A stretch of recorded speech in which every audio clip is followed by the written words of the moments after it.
दिनांक 22/3/2025 रोजी निजामुद्दीन एक्सप्रेसने एक महिला प्रवासी प्रवास करत असताना त्यांच्या झोपेचा फायदा घेऊन त्यांच्या डोक्याखालील पर्स चोरी झाल्याची तक्रार डोंबिवली पोलीस स्टेशनला दाखल झाली होती.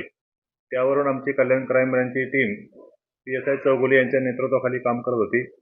त्यांनी सदर गुन्ह्याचा तपास करण्यासाठी तसेच या प्रकारचे असे चोरी झालेले गुन्हे यांचा तपास करण्यासाठी साध्या गणवेशात वेगवेगळ्या ठिकाणी गस्त घालून तपास केला.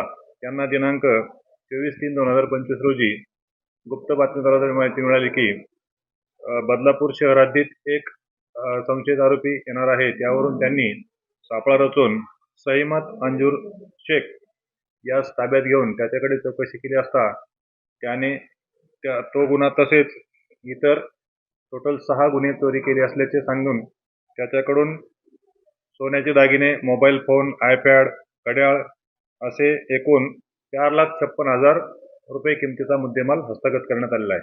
कोण आहे, कुठला आहे, किती मुले? सईमत अंजूर शेख हा रबाळे येथे राहतो.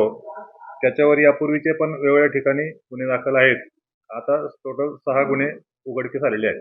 कशा प्रकारे चोरी करतो? हा झोपलेल्या प्रवाशांचे, रेल्वे प्रवासी जे प्रवास करतात त्याच्या झोपेचा फायदा घेऊन त्यांचे सामान चोरी करणे, मोबाईल चोरी करणे ही त्याची मोडस आहे.